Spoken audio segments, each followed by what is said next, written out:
Hello friends, the भारतीय study centre में आपका स्वागत है।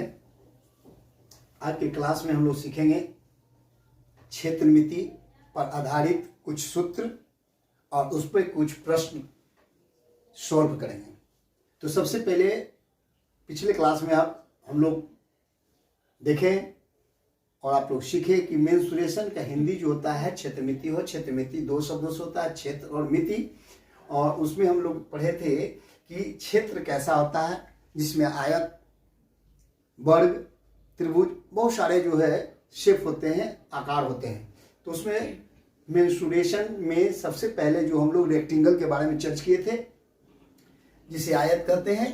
तो आयत का परिमाप बराबर 2 इंटू लंबाई प्लस चौड़ाई होता है। उसके बाद आयत का क्षेत्रफल इक्वल टू लंबाई गुना चौड़ाई। आयत का विकर्ण बराबर लंबाई के स्क्वायर प्लस चौड़ाई अंडर रूट में। फिर आयत का चौड़ाई बराबर लंबाई बटा क्षेत्रफल। आयत का लंबाई बराबर चौड़ाई बटा क्षेत्रफल। ये जो है आप सूत्र जो उपयोगी है, इसको याद करना है। और आप कुछ तो जानते ही होंगे, लेकिन ये जो है क्षेत्रमिति जानने के लिए सूत्र बहुत जरूरी है। तो अब देखिए, सबसे पहला जो है हम लोग सूत्र को हम लोग समझते हैं, उस पर आधारित कुछ प्रश्न सॉल्व करते हैं।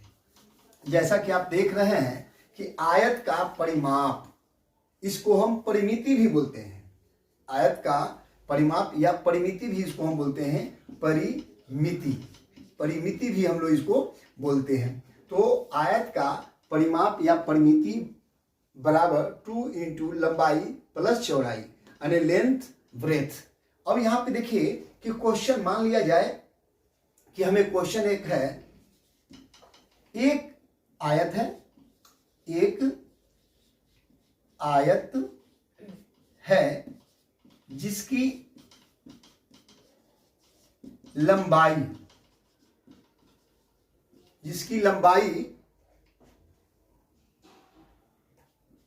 4 सेंटीमीटर है, चौड़ाई 3 सेंटीमीटर है। ध्यान दीजिए, है। तो इसका जो है आयत का परिमाप ज्ञात करना है। सूत्र को सबसे पहले लिखिए, लंबाई प्लस चौड़ाई। और देखिए जैसा कि सूत्र में है 2, अब कोष्ठ में देखिए सबसे पहले लंबाई दिया हुआ है 4 सेंटीमीटर, 4 सेंटीमीटर प्लस चौड़ाई दिया हुआ है 3 सेंटीमीटर, 3 सेंटीमीटर। अब दोनों को हम लोग ऐड कर देते हैं, जोड़ देते हैं। देखिए 4 + 3 7, तो 7 सेंटीमीटर। इसको दोनों को हम लोग मल्टीप्लाई कर देते हैं और उसके बाद में हम लोग पाते हैं 14 यानी 14 सेंटीमीटर आता है। और यही इसका आंसर हो जाएगा। समझ गए होंगे आप लोग। ठीक उसी तरह नेक्स्ट क्वेश्चन भी हम लोग ले सकते हैं।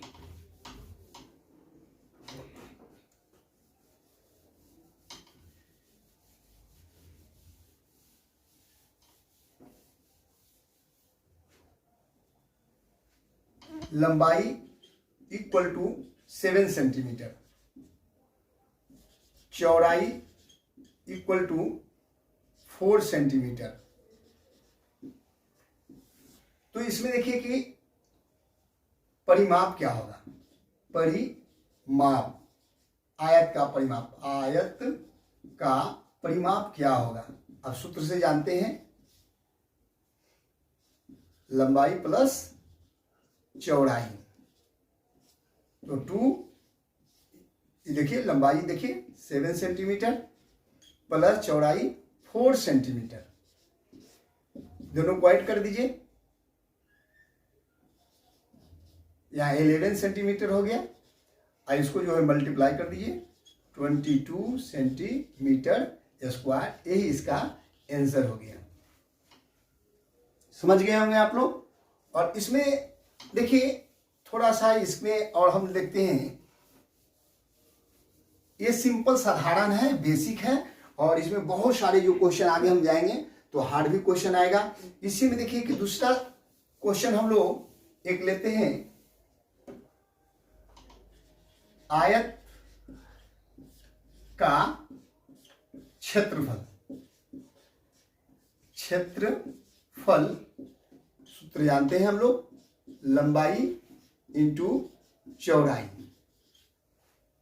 और फिर देखते हैं कि लंबाई अगर 4 सेंटीमीटर है और चौड़ाई अगर 3 सेंटीमीटर है तो इससे हम आयत का क्षेत्रफल कैसे निकालेंगे। सिंपल है एकदम है। देखिए लंबाई कितना है 4 सेंटीमीटर, तो यहाँ पे लंबाई के सामने हम लिख देते हैं 4 सेंटीमीटर इंटू चौड़ाई। चौड़ाई हमको दिया हुआ है 3 सेंटीमीटर। तो फिर देखिए ये दोनों को मल्टीप्लाई करिए, 4 3 सेंटीमीटर। अब देखिए इसमें ध्यान देना है कि सेंटीमीटर स्क्वायर यहां पे आएगा, यानी वर्ग सेंटीमीटर इसको हम लिखेंगे। क्यों कि मल्टीप्लाई जब गुना करते हैं तो पावर जुटता है।